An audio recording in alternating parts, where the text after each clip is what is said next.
Hey, how you doing? This is John, and welcome to John's Long Box. I'm here with Jose Garcia, and as you can hear, I'm getting sick, so I'm gonna let Jose do most of the talking, which is not normal on my channel. How you doing, Jose? Hello, John. That's a really nice looking trailer right there. Like, Oh, I thank really love how that looks. And you have Oscar and you have Renzo, so that's pretty cool. Those are some Mexican guys. I love the work of those guys. you. Yeah, they're so good, and I also have a Brazilian, Daniel de la Silva Rodriguez is another colorist. So this my comic is going to be two stories: a patriarch story and Mary Sue story. Daniel is going to be the colorist for everything patriarch, and Oscar is going to be the colorist for everything else. So, Nice. and if this goes well, if this campaign goes well, the patriarch's going to get his own comic in her hotel. So Daniel will color one whole comic, and Oscar will color one whole comic. So if this does well, more work for everybody. I'm trying to get everybody paid. That will be beautiful, man. Yeah, that'll be awesome. And speak, you're Mexican too, right? Yeah. Yes, because there's another Mexican who worked on my comic. This guy's name is Jose Garcia. There's his cover. Yeah, I saw you put out a this was months ago. Months ago, I forget how many months ago. You put out a tweet that you were looking for commissioned work for. Yeah. Yeah, I think there was medical issues in your family. I forget exactly why. Yeah, it was yeah, for that. Yeah. So I was like, all right, I got to jump on this. Not I was, you know what I mean. Like right now is a good time to work with you. You need the money, and I could use a great artist. So I commissioned. And man, were you quick? I was really impressed. You colored, you did all this super quick. It was outstanding. Thanks a lot, and it was really appreciated. I really like to work on this cover because I really like. I have the freedom to design this character, um, the bad guy. What's his Yeah, name? the Subterranean. The Subterranean. Yeah, and it was like this concept about this like hulky guy with all the fungi and stuff, and that was like really up my alley. Yeah, and I, yeah, I think I sent you a sketch of what I always kind of draw out my characters first. Did I send you a sketch or did I just yeah, describe it? you did send me a sketch, All right. and it was kind of like a little photo, and just the description and just going by it, we got that this cover, this really great looking Yeah, cover. and I tell you, this is exactly what I pictured in my mind when I was, you know. That's great. So I was really, really, really happy to see this, and people always like, "What's wrong with his face?" I'm like, "He's got mushrooms growing on his face." I'll make it, but I love that I described that he had mushrooms growing out of one side of his face, and man, did you really do it? And then I said he has like mushroom plates. Just this is gonna sound gross, but I went to college with one of my roommates in college had like, is it called alopecia, where he just had like scabby marks all over. Oh yeah, yeah, yeah. So I kind of thought of him when I was thinking of, instead of the scabs. I was like, what if they were just mushroom plates? So Brett, if Yeah. you're watching this, you're the Subterranean, Brett. And it makes your skin crawl like just thinking about it, you know. Yeah, and and Brett was a super muscular guy too. So this kind of looks like him. But this is Right. excellent. It's exactly what I was picturing in my. And you already knew what the patriarch looked like. I sent you some reference, so this is good. Mhm. And one of the things, I guess a spoiler is it's all mushrooms. So when you hit him, you break in those Spores. mushrooms, and spores go around, and it's like hallucinogenics and stuff like that. So he, he's also like a chemical attacker as well as a brawler. You know, so this Yeah. is the Subterranean. I can't wait to talk about my comic when you're on here, but I'm on in 2 weeks. But the Go on. Subterranean, he rules the caverns. Like you got him in Mexico too, but throughout the Southwest, Arizona, Utah, Hmm. parts of Texas, New Mexico, and then I think northern Mexico. There's these lava tunnels that have existed for millions of years, and they're not all Yes. mapped out. And that's where the Subterranean rules, in those lava tunnels. Nice. Yeah. So I was kind of fascinated with that. Like, so he's kind of like the equivalent of my mole man, but I think scarier. Yeah, the fungi really makes it like an interesting take because all the hallucinogen stuff and how weird mushrooms can be. So Right. that all that is kind of like the creepy stuff for me, like the fungi. Um, and imagine yourself like going into a cavern, and instead of just rocks, bats, and all that stuff, you start seeing fungi. Like I'll freak out a little bit more than if I see like these glowing uh, fungi growing around. Like I think that is way scarier than just bats. Yeah, yeah. And then you even drew the little mushroom guys, because the mole man has the moloids. So I jokingly call these the moldoids, the,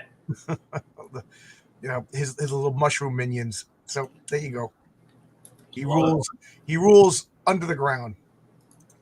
So yeah, so I'm really pleased. So if anybody, if I could sell Jose, he's fast and he's awesome, and and you had fun with it. You could tell.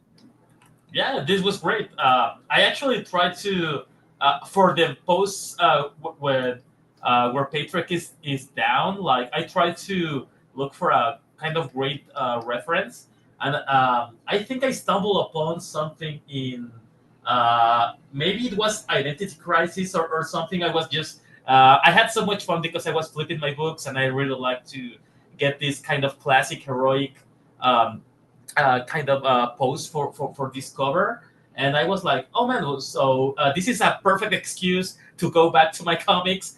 So I was like, reading the trades, trying to see something Spider-Man. Then I jumped to DC, tried to see something like Superman, and I ended up seeing this post in I think it was Identity Crisis or Infinite Crisis, some of those, and I saw like this post where Superman is down, and I was like, oh, like this is kind of like exactly what I was thinking of, and yeah, and and then it was like just a great chance to get back to reread some of the classics. Yeah, like I need an excuse to go back and reread my old comics. That's all I do.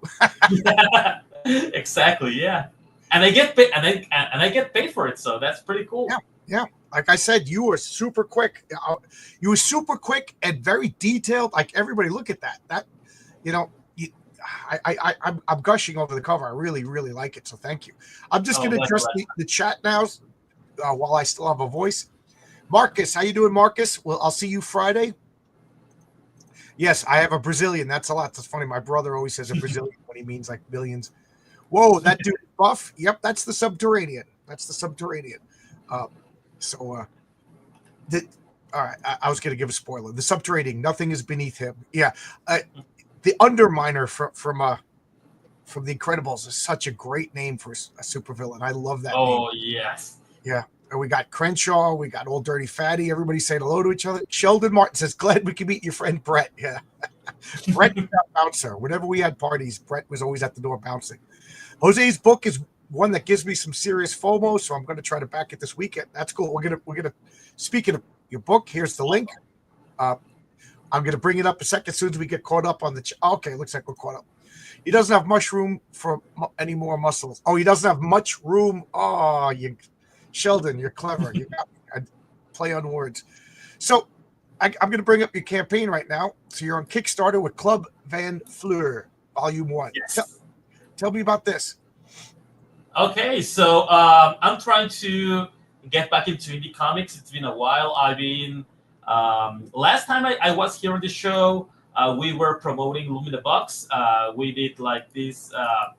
We started about this space epic adventure, and it came out. It already came out. It was like we saw the campaign ended up with 2 volumes, so that was pretty cool. And ever since that time, like I was away from indie comics. Like I had my first daughter, so she was born, and I had to step out of the game Yeah. for a while. Yeah, these So, just came. I thought these were pretty new. oh, Yeah.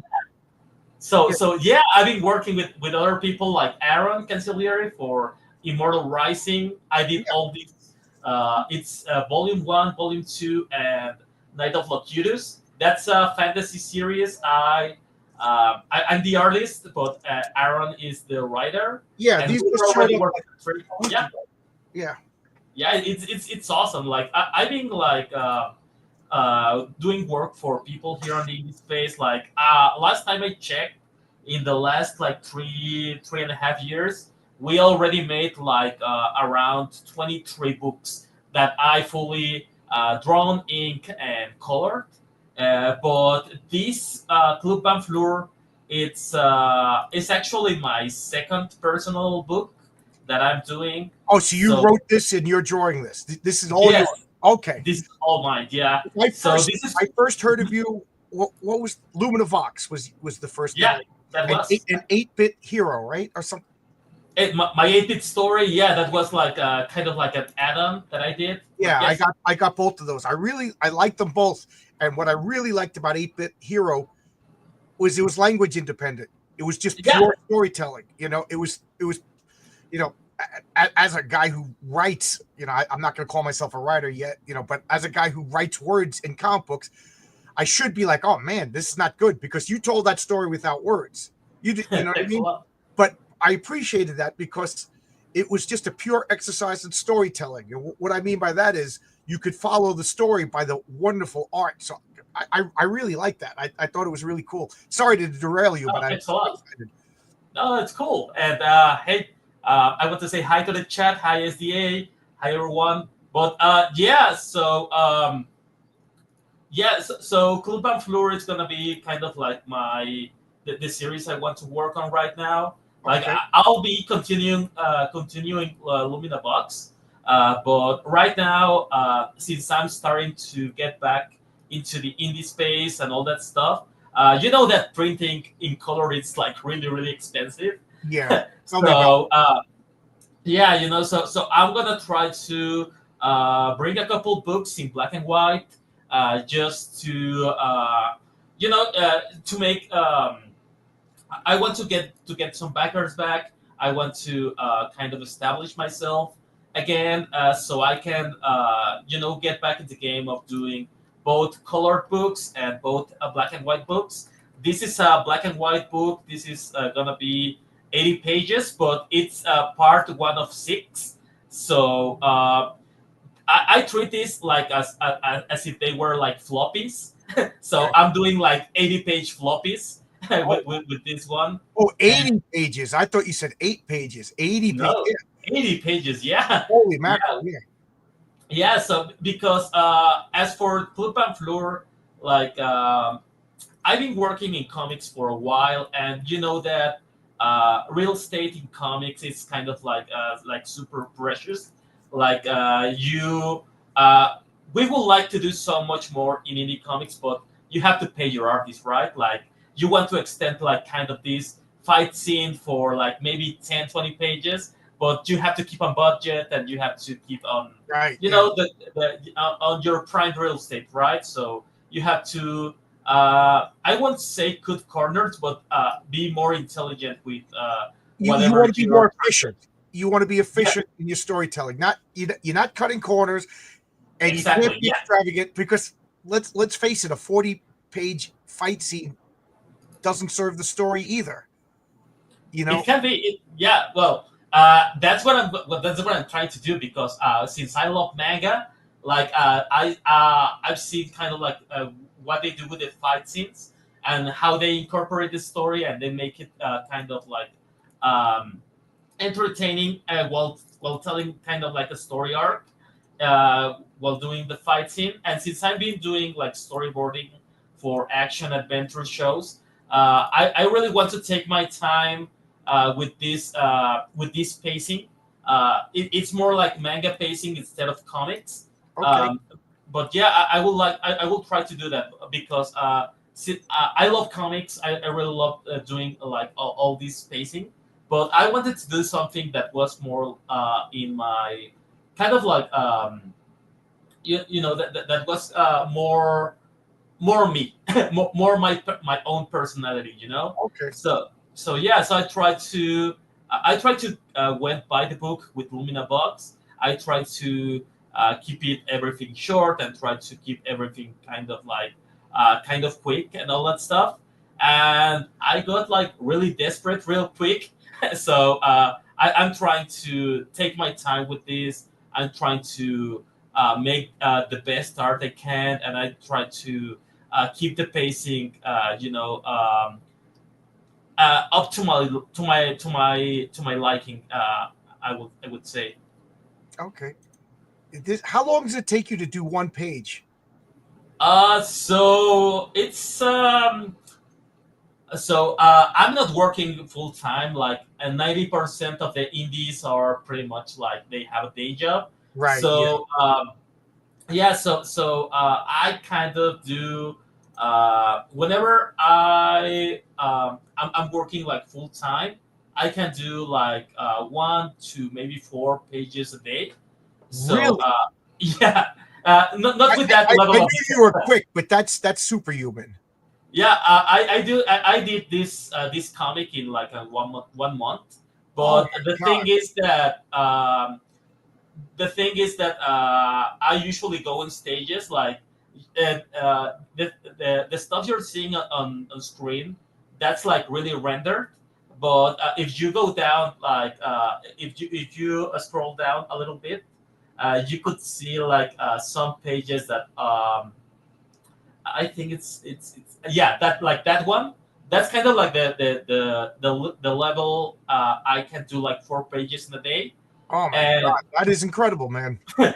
thanks a lot. But that's animation line. That's kind of like no thick and thins, no weight to the lines, and there's no shadows. Right. Well, you So feel when you ink it, you put all that stuff in. yeah, and then I do the rendering that you can see like yeah, like that one image. Like I started recording myself doing like the rendering on the inks, and that usually takes me around like 4 hours to fully render a page. So first thing I do, it's like in my first month, like I drew all 80 pages, and I drew like I did the dialogue. I did all the stuff, and in my second month, it's like pretty much just do the rendering and add the grayscales, and it takes me around like maybe 2 months and a half, maybe 3 months to finish one of these 80-page books. Yeah. While working my day job. And you do storyboards for your day job, so you're drawing too. Yeah, so my day job pretty much is I'm a freelance artist, so I take like whatever I can get. Like my main job used to be storyboard with DreamWorks and Netflix, but I decided that I didn't want to. Um, the shows were boring. The shows were boring. I didn't have any interest in working on those, so I started like working for other indie artists like Immortal Rising, um, making some covers here and there. So I do comics, kind of like my day job right now, mostly. Um, and then once I get like a couple pages done for the day, I get the rest of the day to work on my own stuff. But look at this. That you know what this reminds me of? This reminds me of like of Mobius in a way. I love Mobius. Yeah, you can tell. It's like your manga Mobius. Yeah, Thanks a lot. Yeah, that's a big optical compliment. blend of Mobius and manga. I can't believe how quick you. I mean, I know for a fact you're quick because you did my page like It, wa- it so was in a day. fast, and I'm Yeah, so happy with it. So I'm thanks a lot. living proof. And I don't want to give your page rates away, but you were reasonable. Mhm. I was very to the point. I have a story that I would love for you to do another cover in the future. For Like, sure. you Yeah. were nothing but a pleasure. You were quick, professional, and the art speaks for itself. It's so good. Thanks a lot. Yeah, for sure. I love to give you another take on the paid fair. Yeah, look at this. Everybody says 1 to 4 pages a day. That's incredible. Everybody else is flabbergasted. Also, I saw the campaign. Man, that's crazy in a great way. More than just fast. It looks beautiful. Yeah. Thanks a lot. Now, for you to be that fast, do you plan it all in your head and then just translate, like, or do you do outlines, little like doodles and stuff like that, like storyboard it out and then draw it, or you like Jack Kirby, you just take a blank piece of paper and you almost like Jack Kirby was almost like he was being transmitted by the angels. And Oh just, yeah, I've you know, seen. Yeah, no. Well, I think Jack Kirby was a genius, yeah, but the way I work, it's like a more methodical approach. Like for the longest time, since I was kind of like learning how to draw, like I was the least talented of my friends who draw. So since I saw that I couldn't win on the talent department, I started kind of learning all the kind of like all the by the book rules of how you draw, how you ink, how you do your compositions. So instead of being kind of like this, I don't know, like Jack Kirby, like you have been blessed by the by the angels, by the sky, by God, and you just can't do everything. Like my approach is more methodical. Like uh, I try to remember like everything I've ever learned, and I try to put in into steps, and I just since I'm doing everything kind of like by the book, like it's easy to trust that everything's gonna be fine. You know, like I'm not leaving anything to chance. Like I'm just kind of like following the instructions of all the great books, and yeah, and that's what I do, and that allows me to be more creative while working on the rules, and it allows me to draw so much, you know. did you draw this whole ballroom and everything? Yep. You know, this is another compliment. This reminds me of Dave Sim and Gerhardt. They did that comic Cerberus. That's probably like Oh, forgotten I about. love it. Yeah. But look at like the background. I don't know if you can see it, guys. Here, I'll make it even bigger. But just I'm just looking at all the detail in this. This almost looks like a photograph. Like it's so realistic and detailed, but there's like fantastical elements on it that you know what I mean, and it just works in your world. And then you have her, and it's almost like a different style. It almost is like you're two different artists working together. It's Yeah. and you do it right here. Like I think people could see it better right over here, but look at that. It's so good. I just love doing backgrounds. Like I was a background artist for in animation for a long time, so I got to experiment drawing in a lot of styles. So that's what I decided to go for a more realistic look on backgrounds and the characters to be more cartoony. Okay, yeah, it works. It works. You know, again, that's what's Dave Sim would have these beautiful cathedrals in the background, and then you get that goofy looking. There's no other way to describe Cerebus but a goofy looking, Yeah.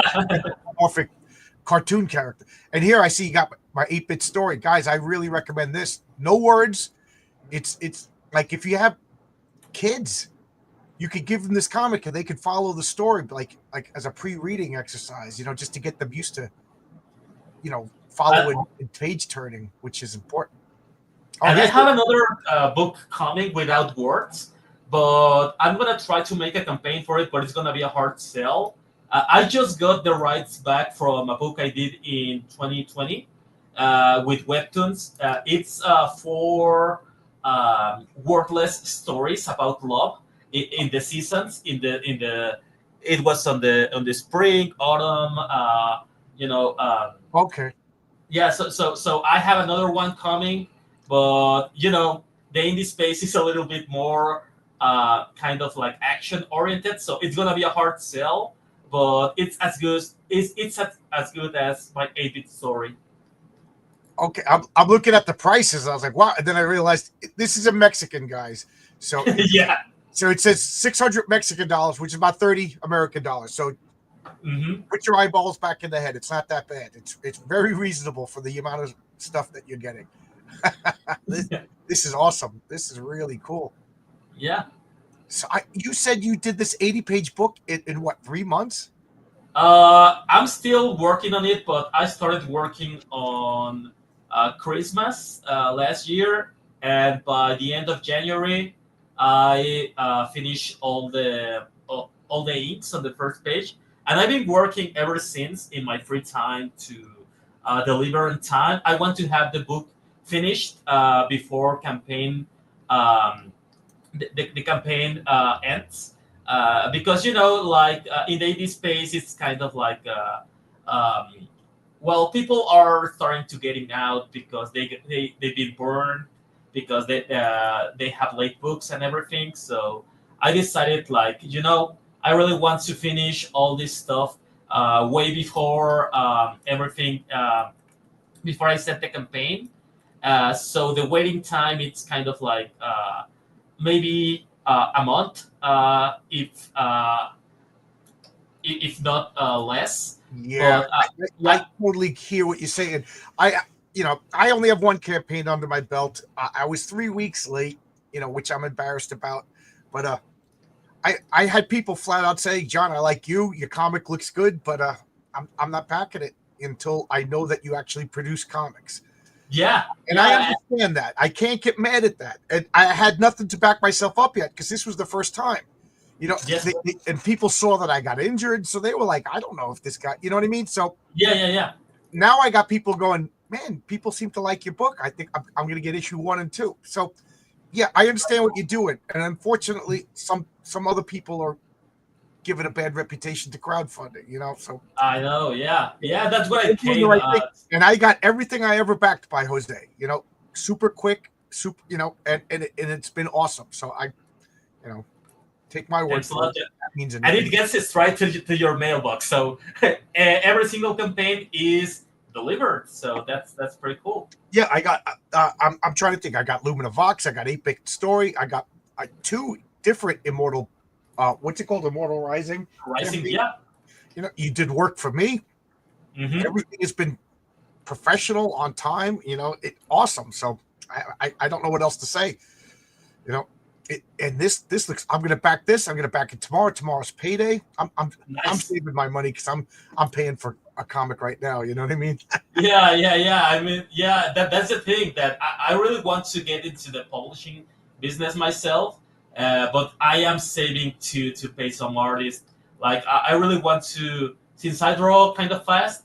Like I want to make the pencils and have other people ink them and color them. Oh, So really? maybe, yeah, and I try to do that, but it's gonna take like it's gonna take a while to get some those savings up, but that's in the future. That's some plan on the future. I Oscar, really who wish. colors my stuff, is awesome. You already know Oscar's work, right? Oscar Carreno. Yeah, Oscar. Yeah, And Daniel De La Silva is awesome too. I and Renzo is he's the best. yeah, Renzo's not color. Yeah, Renzo will draw. I mean, look. This is a. I hit the wrong button again, but this is a Renzo and Oscar collaboration. I mean, how? What am I doing here? How could you go wrong with this? Uh, there we go. And it's kind of crazy because I know that Renzo is from here, from Mexico, and I never heard about him until I came into the indie space, and he was like already a superstar. So that was cool, and it was like, man, are you from Mexico? Yeah, me too, man. And Yeah, yeah. we hit a break. I'm the outlier. I'm the only American on this cover. This is Oscar doing the colors. Renzo. Oh, and Nick Axe did my logos, and then Luke put everything together. Luke Stone put everything together as Oh, look, it's awesome. Yeah, yeah. So that, like I said, I assembled the Avengers, making a team. I am so confident that everything's gonna come out good.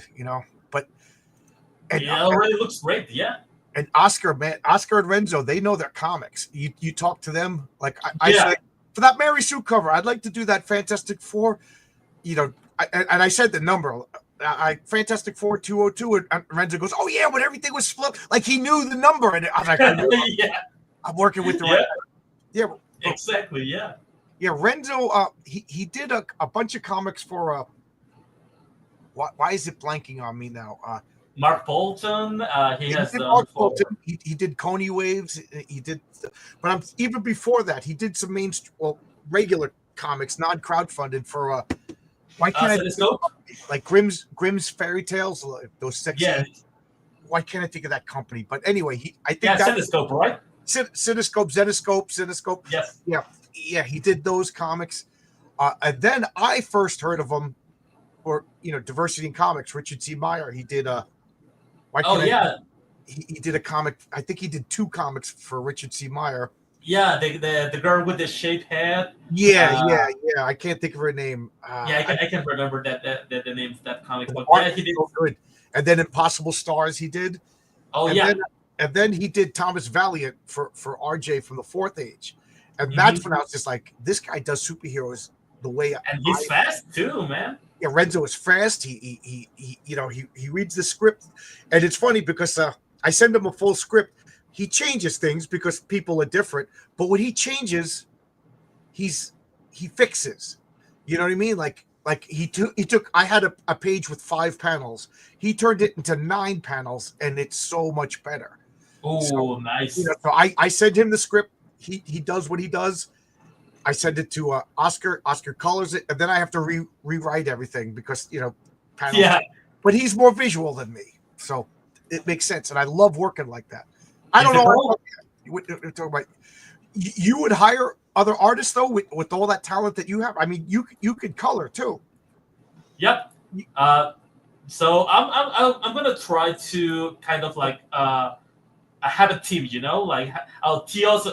Yeah, pandemic. That's it. That's Yeah, the I one. could. Yeah, funny. I Yeah, couldn't remember that. We just went through a pandemic. I couldn't remember. yeah, exactly. So what I'm trying to do is more like assemble kind of like a manga team, where I'm kind of like the main artist, but I want to get everything faster. Like with Club and Floor, it's pretty much like it's my attempt to bring people like kind of like a series, like ongoing series. Like instead of in the indie movement, it's like because of the restraints, the money and everything, you pretty much have to um, make one-offs. You have to do one-shots and all that stuff. And yeah, it's good for a while, but we all want characters that you can relate to. Like heroic tales. I don't want like just one issue. I want issue 1, 2, 3, 4. I want to learn more about Patriarch. I want to learn more about all the characters, and I want to stick with them. Thank you. And we have like and there's been like a couple of guys who have already some successful series, kind of like the guys from Iconic Comics with Captain America. They Yeah. already on volume 10, which it's great. I've just learned about another project called Project Neosis, and Yeah, I just that's my buddy that's Paul. cool. That guy is a beast. He doesn't Yeah, stop. and it's great, That guy, and it's a series. yeah, it's funny because I call him a kid because he's he's like in his 20s. You know what I mean? He's a young kid, but he comes out with a comic like every 3 months. They're good Yes. comics. They're well made, and he Mhm. could write. Like the way I describe Project Neosis is it's imagine 90s Image Comics but well written. Yeah, He that's a smiled good when I do that. But and then the thing is, I mean, that guy does Kickstarters and crowdfunders. He does okay. Mhm. But no joke, he'll go to any convention. If somebody's setting up a table someplace, that guy shows up. It's his full-time job, and he will sell thousands of dollars worth of comics at a convention. Nice. Yeah, He's that's I'm he's a not. beast. I keep telling him we're going to be working for him someday. He's going to be running. He's a dynamo. You know. And I just found out about him, and I was like, man, like they already have a series going. Like that's pretty cool. That's a dream, right? Uh, like you telling the full story, not just getting into just one issue, one and done. It's like this guy's building his own empire, Right. and that's what I want to do. That He has I'll try all to. original characters. It's a Yeah, long form story. It's his own. He's going to be on my channel next week because he just launched nice. the campaign. So Yeah, well, he launched at the same time that I did. yeah, he's a good guy, man. It's funny because I'm more than twice his age, and I'm instant messaging him talking about conventions. Because I never did one before, and Mhm. he's I was joking yesterday, but it's not really a joke. I know me. I'm going to go to a convention and I'm going to talk to some guy about Space Ghost for an hour and a half. And then he's going to walk away with a smile. That guy's cool, but I'm going to forget to sell him a comic. I'm just, Yeah. I don't Yeah. have that salesmanship. I have the Oh, enthusiasm, but I don't have the salesmanship yet. Paul's got both of that. I could learn a thing or two from him. it's a skill of his own. So yeah, I would love to see him live. Just someone record him and while he's telling his pitch. That will be like great Right. content to study. And one of the things he says is he's got his wife at the booth too. So if he has to go to the bathroom, there's somebody always at the booth to engage customers. Nice. I don't set up a booth to look around and talk to other people. I'm there to sell. It's a business. Yes. I got to support my wife. I got to support my baby. You know what I mean? He takes it very seriously. So I'll go to a booth and I'm just like, hey, wow, I love that comic book. I'll be wandering around like a little wind up toy that just walks off. Somebody's gonna have to come and hit me in the right direction. I'm too distracted. Yeah, I totally get it. I do the exact same thing. So, do you ever come to the States for conventions or anything like that? I did San Diego Comic Con like I don't know, maybe like around 10 years ago. No, maybe. I've been going on and off of San Diego Comic Con. The first time I went to Comic Con, I was presenting a book I did with Devil Do Publishing. So I was working on a book called The Merge Girl, and we actually I was signing, and then I came back with my own table, maybe around I don't know 2016, around that time, and I was I was just selling my 8-bit story. Like I did a Kickstarter like back in the day, and I was delivering some of those packages, like shipping from Mexico to the U.S.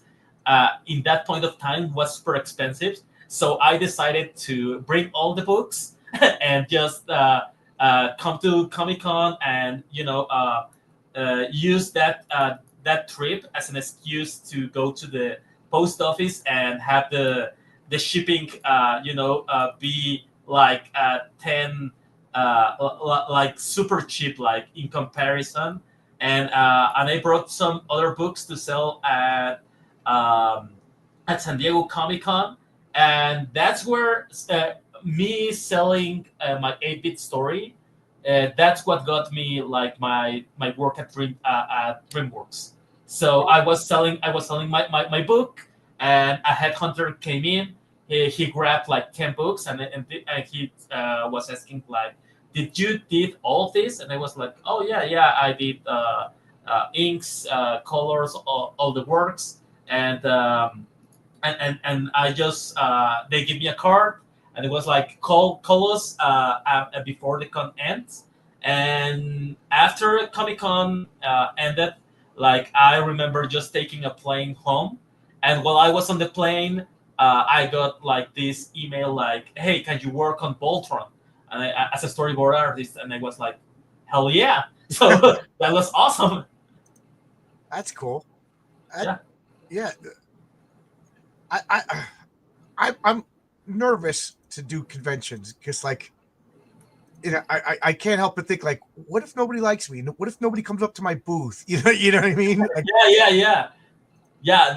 The first time I went to the second time I went to Comic Con, I did have kind of like I didn't have any product to sell, but I was just I was just visiting some friends, and they had a booth in the artist alley, and it was like this very grim experience because they had like really cool comics and all, but they didn't know how to talk to people, and everyone was just passing them by, and they didn't sell like comics in the first 2 days, and I was just like hanging around with them, and they were like, "Oh man, like it seems like this time like we won't be able to make it next year." And on the next table there was these guys, and their comic wasn't like really good. Like it was like very amateur, and it was like the drawings weren't professional enough. But the thing that caught my eye, it's like these guys were putting up a show. So they were kind of like doing all this stuff. Like I remember they have like a roulette, and they stand in the middle of the of the tables, and they were like, "Hello, ma'am. Would you like to, roll the roulette and all that stuff?" And they just made their pitch while they're doing this kind of kind of like they're being like a bit clownish, but they actually managed to solve out every single book that they had. All right. While my friends were like pros, they had like really good product, but they were like just silent, just sitting there in their booth, like Yeah, running yeah. away. I've seen that myself, and it's something I got to think about. Like, I'm not an artist, Hmm. but a lot of first off, I think a lot of comic book people, like fans, they into comic books, and it's a solo activity. It's not Yeah. baseball. Baseball, you need other people. Football, whatever. Yep. But like comic books is a solo activity. You sit and you read your comic books by yourself. Afterwards, you maybe talk about it, but for the longest time, it was I sit in my basement, I read my comic books, living in my parents' house. And then every Wednesday I'd go to the comic book store, and that was interaction with a bunch of other people, and then we'd Hmm. leave.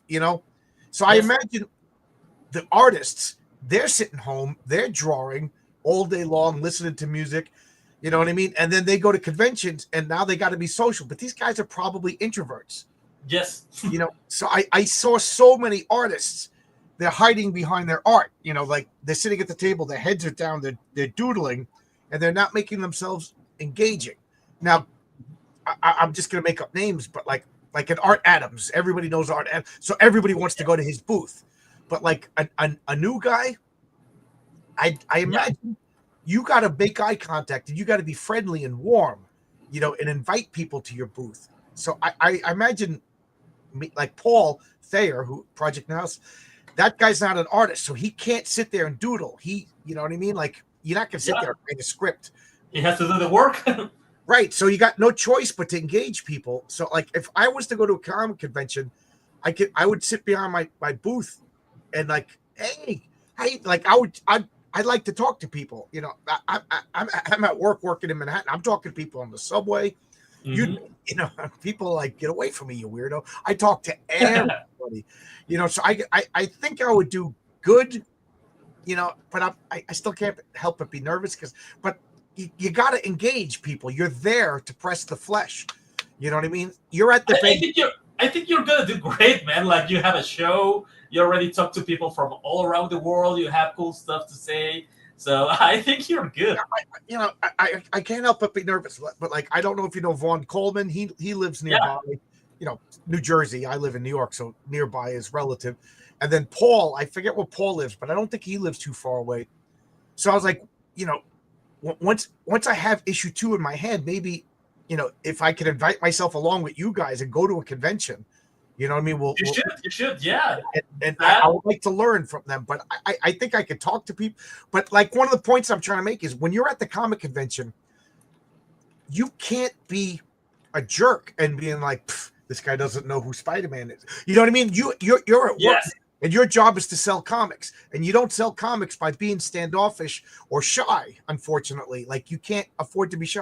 Now I understand it's after the convention, you're at the hotel or whatever, and you're having dinner, and some guy comes up to your table. That's a little bit different, you know. Yeah. What I mean? But at the booth, man, you've got to greet everybody. I don't care how much this guy smells. You got to be friendly. You take his hand, you make the eye contact. The guy's a little bit weird, And then I also have seen this personally. There's the guys who don't get social cues, so they keep talking to the. Oh yeah, they talk and talk and talk about their Like, stories. so Yep. you got to get the skills to be like, hey, I would love to talk to you, but this guy's been waiting in line. You know what I mean? Hmm. And then also you got to realize that some people are just gonna be like, that John Longbox was a jerk at the convention because he didn't give me 45 minutes of the time. You know what I mean? This Yeah, gonna be yeah. man. I this is like a lot of effort to talk tonight because I'm feeling a little under the weather. Getting out and selling is a totally different skill for artists. Absolutely, you have to work on it if you want to sell your work. Absolutely. I don't know if I don't think I'm good at selling my work. I could talk to people. I could talk about comics, but like getting people to buy my comic, I don't know. That's so far the comic has been pretty much selling itself, which is great because the art is outstanding. I know I'm the weak link. The writing is the weakest part of my because the colors are right on. The lettering is awesome, and the artwork is outstanding. The character design, even though I designed most of the characters poorly, gave it to Renzo and he made it good. The writing is the weak part, and I'm trying to fix that. You're It's selling like yourself people would short, man. struggle for the first It's time, a see how great. it goes. It's Have you done impressive. that? Have you shared a table with somebody? Um, yeah. So I am here in Mexico. Like I've been into cons for a while. Last con I did was 7 years ago here in Mexico. So, but in the meantime, like I've been learning business. I've been teaching classes. So I've been doing like live streams for the last maybe 10 years, maybe. I've been talking to people, I've been talking to artists, I've been talking about stuff here and there. So every week I stream for to my students for around maybe like 4 hours a week. So I have Well, all different kinds of students. is So this for public or is this private students? So I try to get groups together um, for a while. Kind of like I open a class. Let's say I'm gonna teach perspective, and I'm trying to get like maybe like 20 to 40 people, and everyone's welcome to join. Like I have like this free trial of 2 weeks version. Kind of you can go into classes for the middle of the first month. And if you like how I teach, like okay, you need to pay to finish the first month, and then we keep going with the program and stuff for a couple of months. So I open these classes to everyone in Mexico who wants to learn everything I've learned in the U.S. And working from DreamWorks and all that stuff. But I want to bring these classes to the US because I actually was teaching at DreamWorks. I was one of the guys that if you showed me your portfolio and you weren't ready for prime time, like you actually had to go through me. I needed to teach you like what's lacking on your portfolio, Okay. so you could be, working in a full time in a production. So I have experience. I actually have teach in Canada and in universities, a college from the US and Canada, but I've been hearing more and more about people that want these classes to be kind of in English, and I'm like, oh yeah, like if I get enough people that are interested in this, we could make it happen. So I'm just starting to look into it, and I'll probably make a couple posts because I don't know like how much to charge. Yeah. I don't know like what people are interested on, but I usually teach like everything, like from basic drawing, perspective, composition, storyboard, animation, comics, coloring, like all the works. Like I know I have a course ready. I have like these teaching plans ready for everything. So it's just a question of what you guys want to learn. Dr. Mass says Jose is the guy that shatters people's dreams. Yep, And then yep. Dragon Zero says, or makes them come true. Now, you it's funny. We talk about criticism here, and like you guys know what I'm talking about, even though I'm not going to mention specific names. He can't take criticism. You Oh got to yeah. take criticism. Um, Brian Bauer hates when I tell this story, but I sent him my first script, and he was just like, "I don't care about any of your characters. This is world building the comic. It doesn't." And I threw it all out, and I started all over again. And I did Father's Day, which Velvet Room Publishing says I like Father's Day. It was a great first effort. You had to establish a lot, so thank you. And that's all because somebody was truthfully, brutally honest. You know what I mean? And Hmm. you're not going to get better. Why would anybody pay for subpar art in a world with Jose Garcias, or or Billy Tucci, or Andy Smith, you know what I mean, or Dan Fraga? These guys are supernatural in their talents to draw. So you know what I mean. I'm going to make a comic book, and people are like, I'm not going to pay for them. I could pay for these guys. So you need to be brutally honest. It's the sandpaper that polishes the work. Hmm. Yeah, yeah. Yeah, and it's a pretty getting criticism is like the best thing that you can do, but always remember that only take criticism from the people that you would like to be in their position. Like there's going to be a lot of negative criticism, but sometimes it's from people that probably uh, either don't matter or are just like trying to steer shit up, mostly in the indie space. But if you really want to take criticism, just look at the person that you are Yeah, asking it, and if you want to be in their shoes, like that, that's the only criticism I will take. right. You know, I got some criticism from people, and I'd say 80% of the criticism was the same, and most of that criticism I agreed with. so I, Yeah. so I accepted it. I was grateful for it. They all said, "Yeah, I'm going to stick around for issue number 2." So I'm trying to work. Like a lot of it was my dialogue was a little off. You know, Yeah, so it happens. Yeah. yeah, the dialogue is. I didn't realize how tough that is. Um, And you only learn by doing. So right. it's mostly just like a mileage kind of thing. Like like every single comic that you make, your mileage might go up. So you will start to get better as you go along. So it pretty much like every single first comic is gonna be like this weird mess of kind of like technical issues, but a lot of passion. Right. But in the issue 2, issue 3, issue 4, like everything's gonna be honed a lot better, and you end up with stuff like Project Niosis and all these kind of guys that are just making this great stuff. Yeah, I didn't realize how long everything was going to take, so Oh yeah. I gave myself a deadline because I was like, I want this. This is plenty of time. That'll be plenty. And then I was like, at the last minute, I was rushing to get stuff. I was panicking because I wasn't that organized. There was steps you know about. Oh my god, I seemed. I don't know. Did I fool you guys? Because I seemed all calm and collected, but oh my god, I was waking up. And considering all that, and then I got to that car accident. And I was only 3 weeks late, which I was really embarrassed about at the time. Oh my God, was I embarrassed at the time. But now I look back at it, and I'm the only one who brings it up. If I stop Yeah.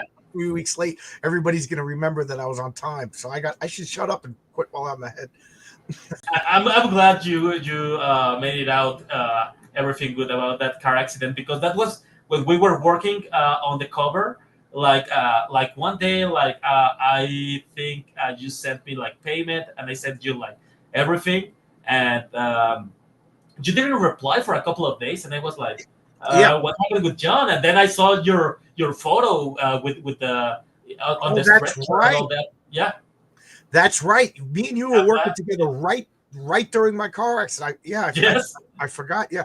And I didn't realize it at the time, but I was in shock for a couple of days.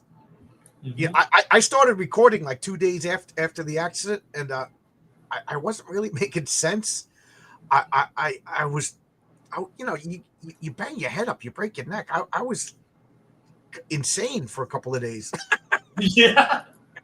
Yeah, so I'm glad I didn't start doing things with bank accounts with you. I probably would have sold you my house.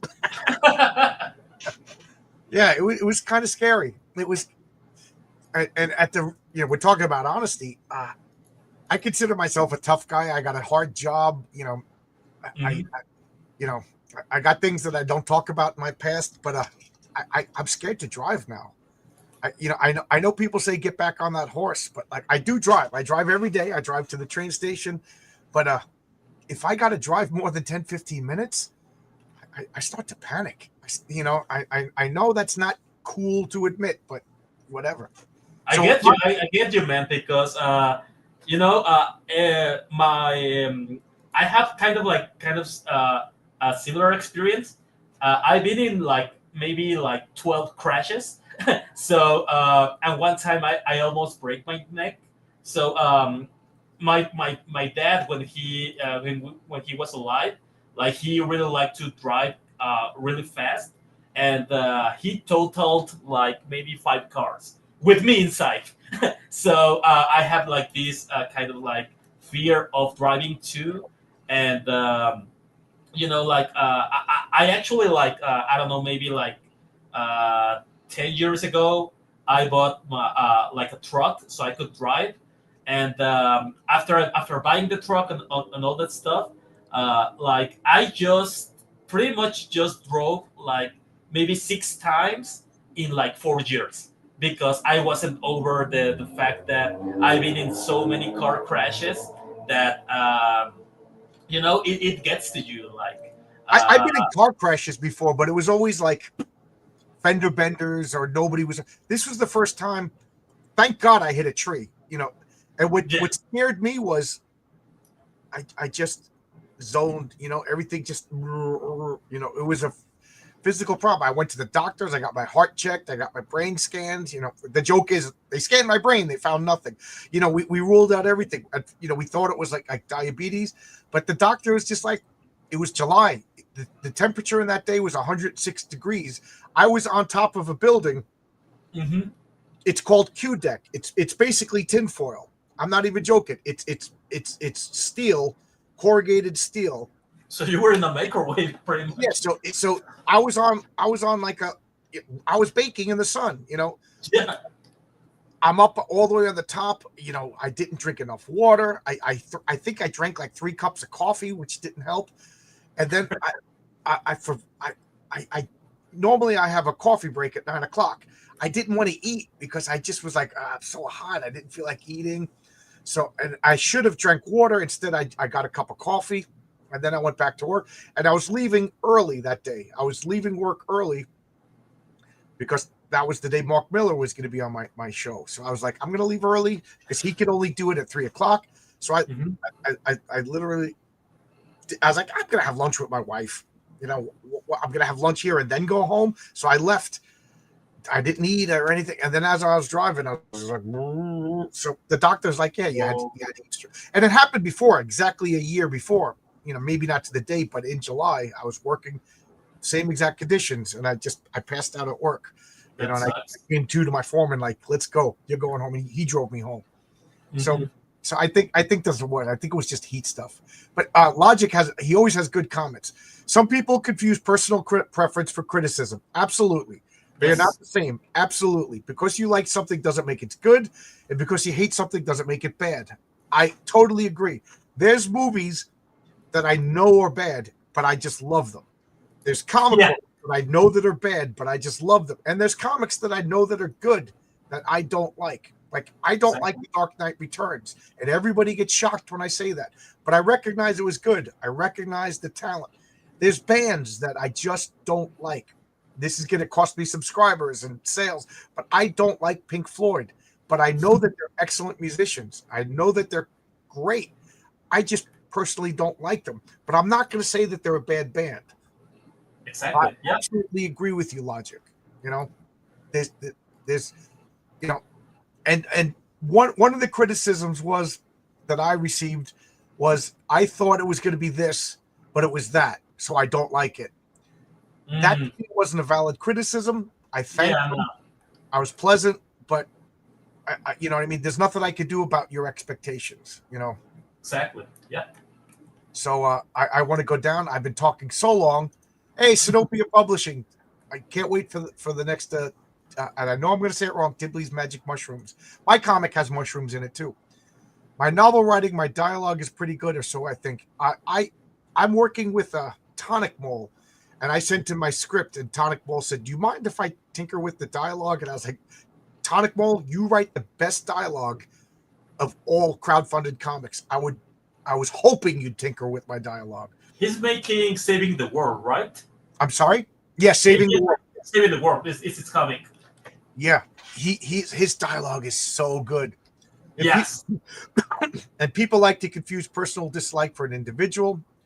I got that too. One of my criticisms was oddly personal. So there's nothing I can do about that. That does happen. Yeah. Yeah. You know, there's people I don't like, but their comics are still good. And there's people that I like and their comics are bad. To me, that's awkward. When I really like the person and they made a bad comic, my stomach hurts. I don't want to hurt their feelings. Yeah, it's weird. So I don't say anything. And I also, if I don't talk about your comic on the channel, that's because I didn't like it. I don't want to bash anybody's comics. So, and then that kind of backfired because one guy's comic I really liked, I just forgot. And I didn't make a video. I didn't say anything. And he's like, "I guess you didn't like my." I was like, no, I liked it. I just forgot. You know? I brain damage. 3 weeks late, you got guys out there that are years late.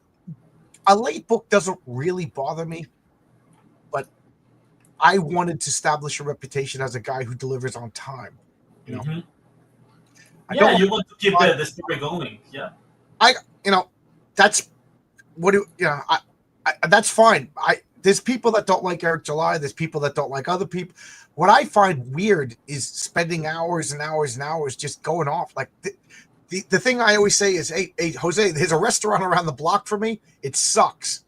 Do you want to talk about it for 9 months every day? No, hard pass. Yeah, me too. Yeah. There's another restaurant in the other direction that I absolutely love. I would rather talk about that restaurant. Exactly. Yeah. The best you could do is make something you like and hope all the I listened to, like, one of my criticisms was I gotta sex up the comic, so you know. Oh yeah, sex appeal always. Yeah, there's an audience for it on Kickstarter, but most people don't want to go the naughty book route. I mean, it's appealing because it has a lot of public, but if you're trying to tell, like, in your case, like, it's in the title, heroic tales, like, you won't go for that audience. Like, they're gonna be mad when they find heroism and, you know, all these good values instead of nice titties. So issue 2 ups the sex a little bit. You can see it in the trailer, but like my wife said, there's nothing explicit. There's stuff that suggests, and we forget the 80s had some sexy comics. Like Candy. Yeah, the 80s had some sexy comics. You know what I mean? I got rear-ended in December of 2024. I get nervous when anybody tells me. Yeah, I'm like a little old lady when I drive now. My hands are at 10 and 6, you know, like you're supposed to, and and if, like, somebody, like, I put my phone on that thing and I try not to look at it, then I get a message pops up. I'm like, don't look at it. Don't, like, I'm really, really scared. I'm turning into a wuss, guys. Very important logic. Yep. What did the tree do to me? It impeded my progress. That was well above 103. Right. The temperature at the airport was 106. The temperature on top of a building with the Q deck was it was like being in an oven. It was really bad. Yeah, my son gets that tunnel vision thing once in a while. Usually it ends up with being, that's what we kind of settled on, because I don't have diabetes. I don't have, but the doctors all say the same thing. They're like, your heart is fine. Like I look like a guy who should have a bad heart. And the funny one is, your cholesterol is good. Like, I look like a guy who should have bad cholesterol. They actually took me back to do the cardiac test twice because my heart came back so good that they didn't believe it. They thought I messed up the first time. Hey, Justin, how you doing? Justin's here. He's got pencils down, and you got to come on, Justin. We'll talk about Pencils Down. It's been a long time. Well, What band does John hate and thinks is bad? Plenty of bands. But I don't understand. A band that I hate is somebody's favorite band. So why talk bad about it? You know what I mean? You're just gonna get bad feelings. Like I already mentioned Pink Floyd, and I know people in the chat love Pink Floyd, and no disrespect. You know, I recognize they're a good band. I'm not trying to. And I also recognize that I like some objectively terrible bands. So, you know. I could never get into Nirvana, so There you go. My wife Nirvana. My wife hates Nirvana. She's like, I just don't get it. Yep, me too. I like Nirvana. You know, I just don't listen to Nirvana when my wife's around. I like The Dark Knight Returns. I just don't like what it ended up doing to comics. Yeah. I call that the Dark Age. I like Mushrooms. All right, so you're gonna like Sinopia Press's comic. You're gonna like my comic. Yeah, nobody notices 3 weeks. If I stop talking about it, nobody will even mention it. Late books bother me. You have self-abuse deadline and missed it only by 2+. Yeah, I agree. Yeah, I said earlier that late books don't bother me. I'm talking about a few months. You know what I mean? I especially from like a newcomer. You know, Yeah. but when you're, because most of us, like myself and Jose, we have full-time jobs. You know, like I know a couple of guys don't like when I say this, but making comic books is it's not even my side hustle. It would be a side hustle if I was making money. It's a fun hobby that I enjoy doing. And It's your passion. I understand it's a major part of Renzo's income, so I treat it professionally. You know, so but you know, if you're 2 months late, who cares? 5 years late, yeah, that's an issue. That's an issue because it also affects me, who has nothing to do with it. People don't want to crowdfund because other people are you know, I back books that I don't know if I'm ever going to get. You know what I mean? So I'm a little gun shy, and people have told me, I like you, your book looks awesome, but I'm not going to back it until you have a track record. So, you know, and you have to work for it. You grab an oar. The first thing you got to do to grab an oar is put that oar in the water and actually, you know. Yeah, exactly. Yeah, but there you go. The next comment, and that's why I stopped backing crowdfunds almost completely. Well, Eric, I hope you're back. Okay, Dune. Logic knows that I don't like Dune. I'm gonna watch the movie. The movie's good. It's good. It's tough not liking a book of a creator I personally like, especially if it's a smaller creator. I have no problem. Yeah. It's an awkward situation. The Dark Knight Returns, one of the worst comics in the history of Batman and Superman. All right, so I got one person on my side. I just don't like it because I didn't like the portrayal of Superman. Like, if no universe is Superman going to be the stooge of the government and just be the enforcer of the current president, that to me. I'm a big Superman fan, but I recognize that it was different. I recognize that it was influential. I recognize that it kind of pulled Batman out of like the G golly whiz. But at the same time, we didn't need 30 years of deconstructing. Like Dark Knight Returns directly led to The Boys, and I don't like The Boys. I don't want to make The Boys. I don't want to watch The Boys. You know, so I think it was the first domino. I think Dark Knight Returns also gave us Invincible, what I absolutely love. But before the Dark Knight Returns, I'm going to say the first deconstructionist superhero comic that I actually love is Bill Willingham's The Elementals. Oh, yeah. Oh, you're familiar with it? I have the trade. I haven't gotten to sit down and read it completely, but it was recommended a lot by lots of people. So I had to get it. The Elementals to me is one of the most important comic books that people don't remember, and it's not Bill Willingham's fault. I think it's Comico, the company. I think they got involved in some shenanigans. I don't know if the publisher was a crook, or if he borrowed money from crooks, and that harmed the comic. It harmed everything. You know, it took like years for Matt Wagner to get Mage and make Mage and Grendel back. You know what I mean? I think the rights to the Elementals were sold without Bill Willingham understanding or knowing it, and it just screwed an important comic. He's still bitter about it. Like if Yeah, you ask him about the Elementals on Twitter, he gets persnickety, and I'm like, I don't want to hurt your feelings, Bill, but I'm still a fan of something. You know what I mean? I love the comic. I understand it's a sore point. yeah, for sure. I'm not crazy for Invincible. That's fine. That's fine. I know. I agree. Superman would never be Reagan or any other politician. Blackie, I hated that so much. Yeah, that's my biggest issue with it. When you back books based on artwork, you're gonna wait a long time. Oh, yeah. Not if you're backing Jose. This guy, like I said, he was waiting for me. I slowed him down, and only because I got to a really bad. He was professional, fast. I was impressed with how fast you were. You know, I read all the Invincible trades. I like a lot of those issues towards the end. I hate the reboot arc. I have some elementals. Not sure if I read them. Mask, read them. Grendel was really good. I'm just trying to get all the comments. One of the best. I like Invincible. It's an acquired taste, like ketchup on pizza. Well, if people, I can tell you a story about that. When I was a little kid, we would. I didn't realize it at the time, but my father was out of work. He was on strike for like months and months. I don't remember how many months. And we would eat for dinner. Well, my mom like, we're making homemade pizza. And I'm like, oh my God. Like I'm yelling at kids, we're going home. I got to get homemade. I loved it. Homemade pizza was Wonder Bread with a slice of American cheese, ketchup, and a regular. Why? Because we were broke. We were poor. Yeah. My father had got it. Yeah.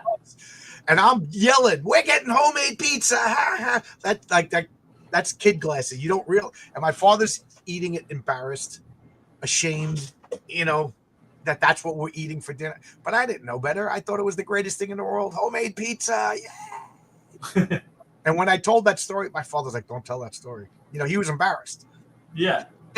So yeah, ketchup on pizza. I'm hoping to read the related Elementals universe. Hoping to read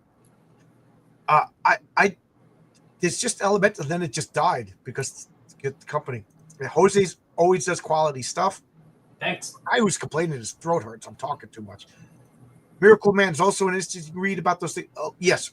Elemental a Miracle Man is absolutely genius. It deconstructed superheroes, but Alan Moore's a genius. He could get away with it. Jose is an exception. Yes, you are super fast. My throat's starting to hurt. Graham Nolan has beautiful artwork. He gets it out on time. There's no excuse for taking 40. Graham Nolan is the gold standard of crowdfunding. He's a great guy. He loves comics. He's a great writer. He's a great artist. He's a great cartoonist. He's a great spokesman for crowdfunding. I will not say anything bad about Graham Nolan because he's the gold standard. And he's incredibly jacked for his age. Yeah. He got hit by I wouldn't fight him. He's 10 years old. Yeah. I'm not fighting him. And neither do I, and I'm way younger than him. Yeah. My father was a CWA telephone man, local 1101. Yeah. And he's very resentful about that strike. It was like 9 or 10 months, and then they ended up giving in, and they didn't get what they were striking. So he was I remember he took a job at a couple of odd jobs, and I didn't understand why. I was a really young kid. Have you ever had that Chef Boyardee pizza in a box? Yeah, my wife bought some a couple of weeks ago because I was like, let's try it. It's exactly what you expect it to be. Miracle Man is a journey. 100% on Graham. Yeah, Graham is the gold star. Graham Nolan, Chuck Dixon, Mike Barron. Those guys are instant backs for me. Andy Smith, Billy Tucci. These guys they're doing the right thing. Yeah, I love the Graveyards a lot. The pure quality. I will add Iconic Comics. It's more manga-ish. It's more like manga, but for me, Iconic Comics is the gold standard. Yeah, that's like Captain America and everything. Yep, I love Captain America, and I'm just getting into Black Ops and Soul Finder. I'm gonna wait till the next campaign so I can back all the digital books, and I'm gonna try to get some Eric Canetti work on Argentina sometime. I think they didn't have like anything digital from their campaigns, but I'm gonna look it up because Argentina also looks incredible. I got to say, Captain America, I didn't get any because of the manga, and but everybody loves it. It's selling in Japan. Yeah, The Soul Finder looks awesome. That I missed. If I had seen that, I would have backed it. So next time there's a campaign for that, I'll try to get a backup tier of Soul Finder. That looks really good. for sure. Yeah. There's simple, straightforward, easy, and possible positive. There's intricate, complex, heavy, and dark. Both are equally valid. Just a matter. Yeah, actually, yeah. I'm not going to attack anybody because they like the Dark Knight Returns. I just don't like it. You know what I mean? Somebody said that they don't like Eric July. I didn't like Isom. I bought it. I bought issue 2. I didn't like it, but I'm not going to attack anybody if you like it. Matter of fact, I want Ripper Comics to do good. I want the next Cyber Frog comic to be good. I'm rooting for all comics to be good. Whether or not I like the people is irrelevant. I want the comics to be good because why do I want there to be bad comics? Exactly. There's people that said really nasty things about me that came out of nowhere. I want their comics to be good. Will I buy them? Probably not, because they would mean and nasty to me for no reason at all. But I want their comics to be good because a rising tide floats all boats.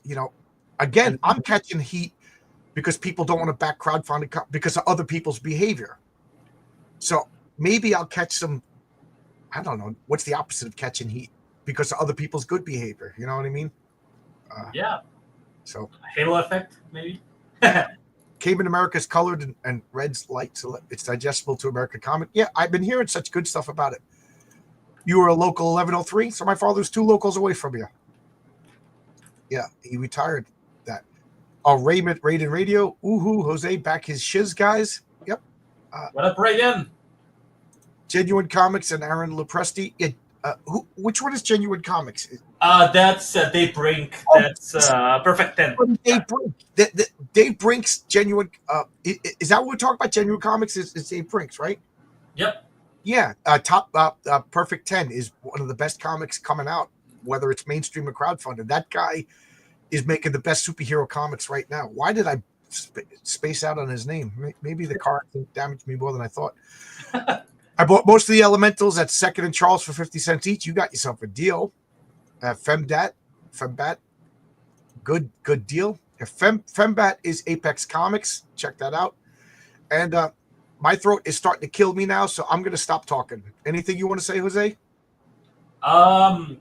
If you like steampunk comics, it's good. A series that comes on time, and characters, dark fantasy meets steampunk, in a world where our main character Julie, she's trying to live up to her parents' legacy, and she's trying to stop this endless war against the magic and the unknown, and while trying to defend herself politically.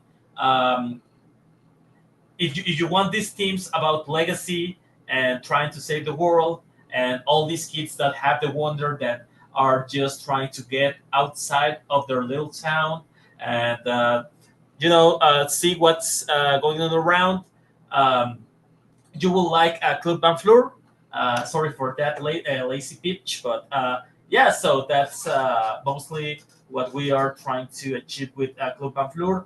It's this kind of weird mix of a steampunk and dark fantasy, and trying to do something in the vein of like grim fairy tales. Okay. Like you'll have like magical critters, but they're not gonna be like friendly or stylized. I'm gonna go for kind of like the grim version of them. Like every time you see something in nature in Club Van Fleur, it's gonna be like very ominous. Like it's gonna be like this ancient kind of like very kind of like otherworldly, sacred kind of stuff, and you see everything from the point of view of kind of like humanity and their technology and how they interact. There's gonna be a lot of dogmas going on. It's a big conversation about uh, both kind of like magic and technology. Why did they separate? They were once united, like in real life, like science and religion were once the same, one and the same. And I'm kind of trying to explore the themes of why did that separation happen, and what happens if you go like to the extremes, right? Like if you go like all the way with nature, all the way with magic, all the way with technology, and I'm trying to steel man like every single kind of argument against them, and at the end I want to kind of like I'm trying to answer the question, or at least trying to articulate in kind of like a friendly way, like what would it be like if everything came back together, and what it takes for it to come back together, to everything to return to oneness, and that's what I'm trying to do with Club and Cool. Fleur.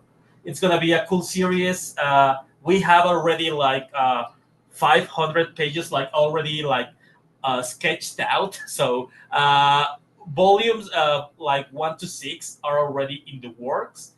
We are just trying to get to maybe like 5K, like really help us get up to volume 2. So I don't have like much cost since I'm drawing everything myself in Yes, my free since it's time. all you. Yeah, I Yeah. want to ask you: do you write everything in Spanish and then translate it to English? Actually, it's kind of like the other way around. I write everything in English and then translate it to Spanish. I'm more comfortable writing in English than in Okay. Spanish. But yeah, so that's it. You We said got a you have couple backers 500 pages mapped out. That what did that take you 3 or 4 days? somewhere around that. But yeah, we got a couple backers here on the show. Thanks a lot, guys. I really appreciate it. Yeah. If any of you guys know like other places we can promote our indie comics, I will really much appreciate if you tag me somewhere in other shows, or share these links, both Heroic Tales and both Yeah. Club Van Fleur. If you can share it on Twitter, that will be awesome. I am really asking for your help right now, since we really want to make these comics successful, right? We want to these not just be like side hustles. We want to make comics full time, and we want to bring you more stories like Yeah, that's uh, my goal. I want to another retire from my job in another 2 years or so, and then I, make comics. I have no illusions of making bank making but if it could pay for itself, it would be fun. It would be fun. Exactly. Yeah. Yeah. For sure. That's a dream. Yeah. Keith Gleason is a good one. There's a whole bunch. Comics Relay. I don't know that one. If you guys can tag us Yeah, in Twitter, that would be awesome. me Like, too. I got to do the talk show circuit too. I yeah, got Logic Finest. My aunt was 1101. She started just after it was an 11-month strike in 1971. So I was born in 68. So I was 3 to 4 years old. I can't believe I even remember that. And I also remember the strike in '89. The strike in '89 I remember because I was graduating high school at that time. But 11 months, geez, that was you know running home. Yeah, homemade pizza just shows you how you don't realize when you're poor. exactly. Yeah. Yeah. So yeah, and I do know from experience that Jose is quick, he's fast, he's professional, and he's awesome. I mean, look at that. That's I have 2 covers for my comic. Renzo does the Mary Sue and Patriarch. That's going to be the front and back cover. So you flip the comic over and pick whatever cover you want. And then my other comic is Jose. You're going to be sharing a cover with Josh Howard, who does a. Oh, I love Josh Howard work. That's awesome. So you and Josh Howard are comic book neighbors. So I can't Sweet. think of anything better than that. Jose Garcia, Josh Howard cover. Come on, $10, $10. So I like it now. yeah, I can't speak anymore. My throat is closing up, so I'm gonna stop. I love your work. I think you're super talented. I can't believe how fast you are. It's almost supernatural. And your comics come out when you say they're going to come out. It's amazing. So, Thanks a lot. yeah. So thanks a lot, man. I Thanks wish for having me. Yeah, come back whenever you want. I always enjoy talking to you. For sure. Tomorrow I'm going to do. It's clobbering time. We're going to do Narnia versus Middle Earth. I purposely left it vague. I want people to jump in and tell me why they're picking what and what criteria they're making up. That's a lot of fun. So I'll see you guys tomorrow. See ya. Bye. Yeah.